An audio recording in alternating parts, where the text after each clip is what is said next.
My name is Emily Gonzalez. Thank you so much for participating in my interview. Can you state your name? Isaiah Stars. Louis Gomez. Thank you. I'd like to begin by asking you what you expected our meeting to look like today. To answer some questions that are sensitive and expect unexpected. Okay. I expect our interview to be, a little challenging. That some questions may be challenging, difficult to answer. That's what I expect. Thank you. The purpose of the interview is for me to learn more about how different families operate. I'll be asking questions about you and your family's beliefs and experiences. These questions cover a number of areas and may feel a little all over the place, and at times I may not be exactly sure where we're going with it. I will do my best to clarify what I am hearing you say along the way. I will also do my best to summarize the main points and ideas discussed. Do you have any questions? No. Is it okay if we begin? Yes. Yes. Could you tell me your current age and years? Yeah, 35. I'm 34 years old. Could you tell me your gender identification and preferred pronouns? Straight. No pronouns. Louis?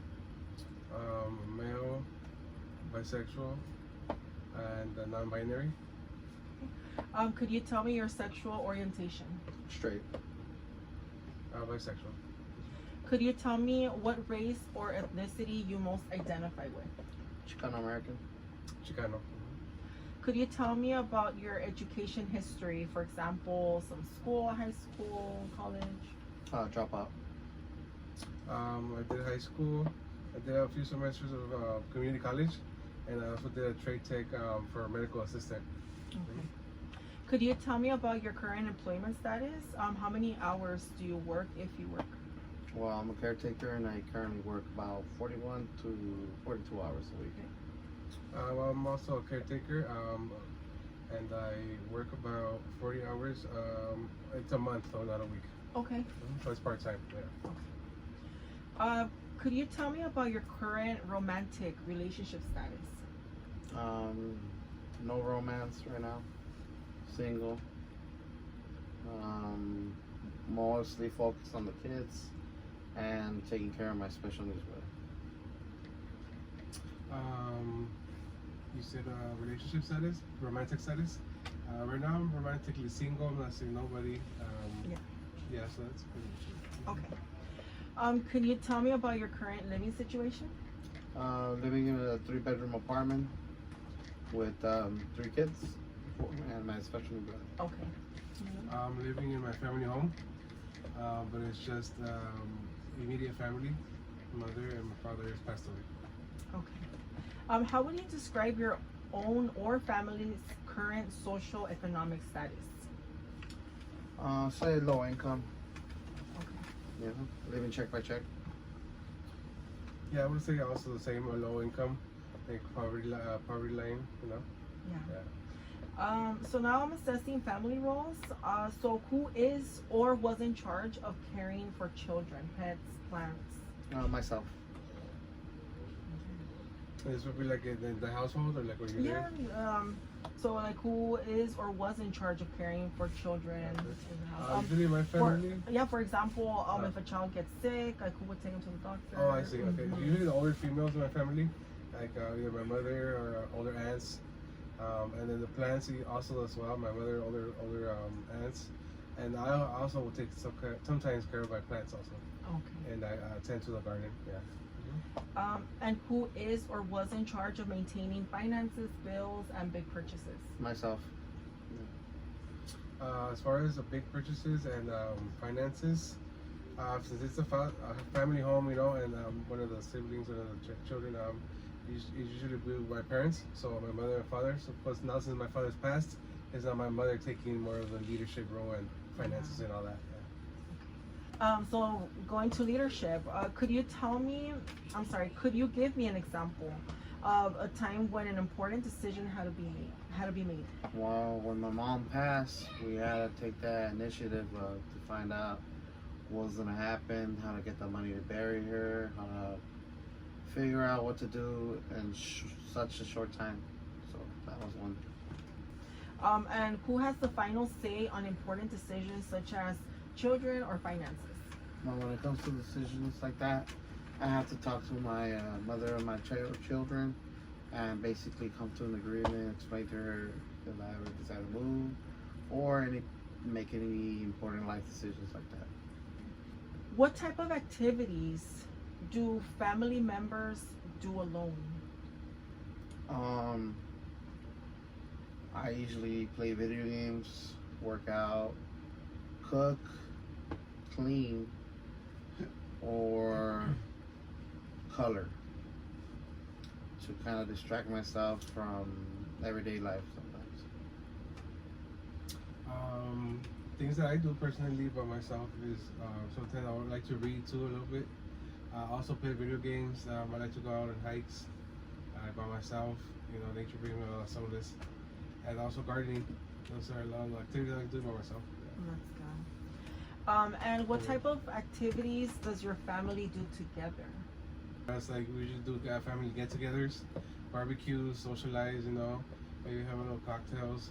We also on occasion have played board games, like Mexican board games, like Loteria, Uno, things like that. Those are the things we do together that I can think of. Sometimes we also go on hikes together, like family outings. Yeah. If you are upset or sad, who could you turn to in your family? I'll probably be the mother of my daughter, or my big brother, or my cousin. For me, right now I have really nobody that's really that close to me. One of my closest friends left to another state with her family. You know, and I have family members too that are close to me, but they have their own lives. I don't want to bother them, trouble them with my things. Could you give me some examples of the overt rules in your family? Well, it's simple. Behave, go to school, do good, don't fight, don't be disrespectful, and don't bring problems to the house. Easy as that. For sure, respect your elders. You know, that we taught that from a very young age. You know, don't go out of your way to disrespect somebody who's especially like senior age. Respect those type of elders. Another one would be, you know, do what's right. Do what's right in your heart. You know, what's right and wrong. And we know those rules, what they are. You know. Yeah. Don't use violence in this house. You know.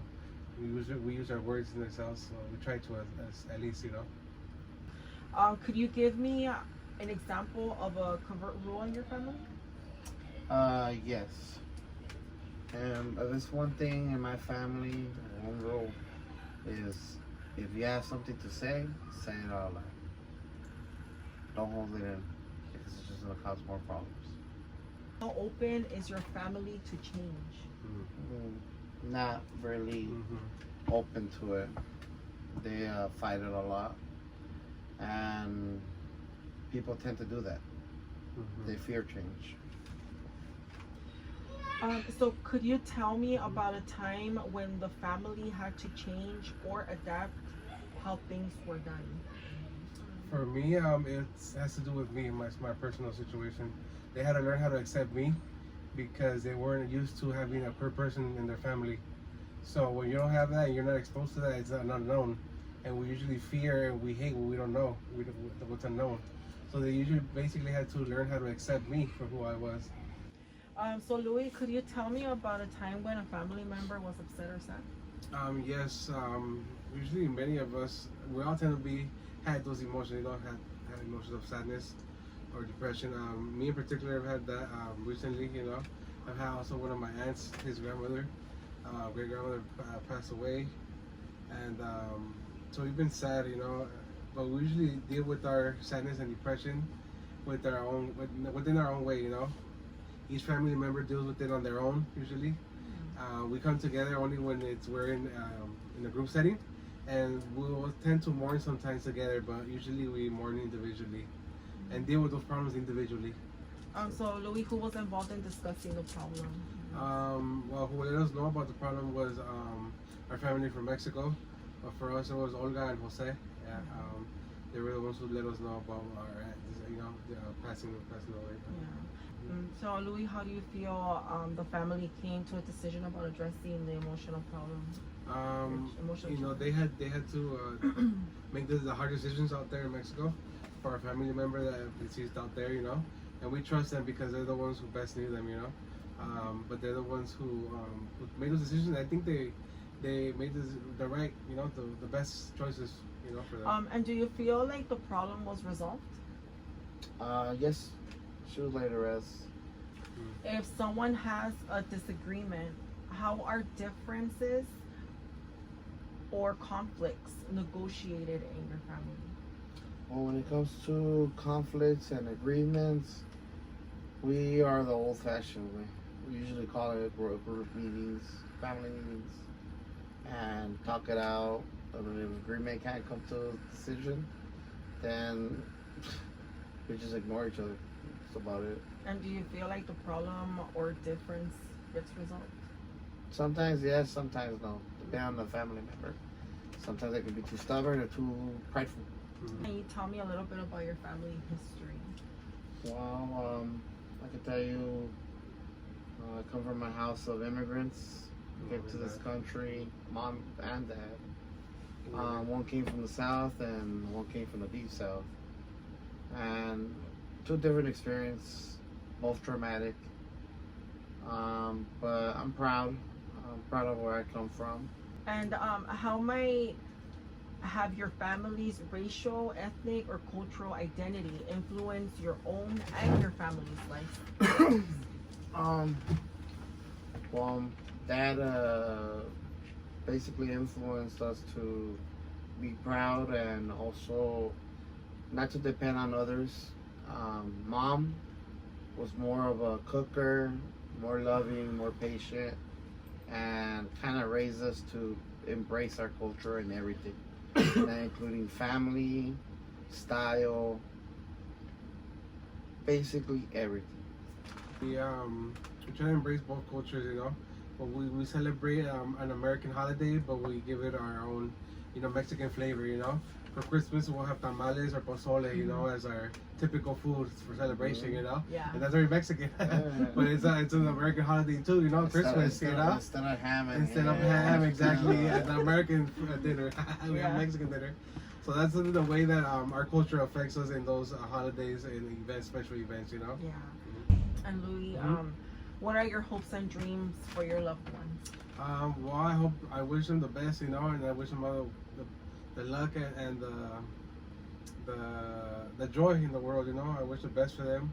I hope they achieve all their dreams, especially the young ones, that they're so young and tender, mold their minds, and I hope that their parents, give them, a right, good path, to start off with. I don't know if I'm gonna have any kids of my own, so, my hopes and aspirations are the young ones of my family members, and their children. But I hope them the best. Yes, I wish them the best. Yeah. And what have you learned about life that you would want to pass along to others? Life isn't too serious. Sometimes it can be too hard, and sometimes people need some motivation or comfort, so they seek the wrong attention or the wrong people. But the best advice I can say is love yourself, be yourself, or else you're never gonna be happy. And Louis, are there other things you feel are important for others to know about you or your family? Yes. From my mother's side, going down back, we had a generation of carny people, of carnies. Yeah. There were circus people, Circo Osorio, they were in Circo Osorio. And so we have, I guess, a family history in Mexico, a pioneering circus in Mexico. And they're called Circo Osorio. I would like that, to be known, as part of our family. We have circus blood in our family too. We have native blood in our family too, we have African blood in our family too. There's all kind of bloodlines mixed, So I'll never forget that, I'll never forget where we come from. We're a diverse mix. But yeah, go learn your roots, your ancestral roots, your indigenous roots. That's something that shouldn't be forgotten, So remember those things. Yeah. Thank you so much for participating in my interview.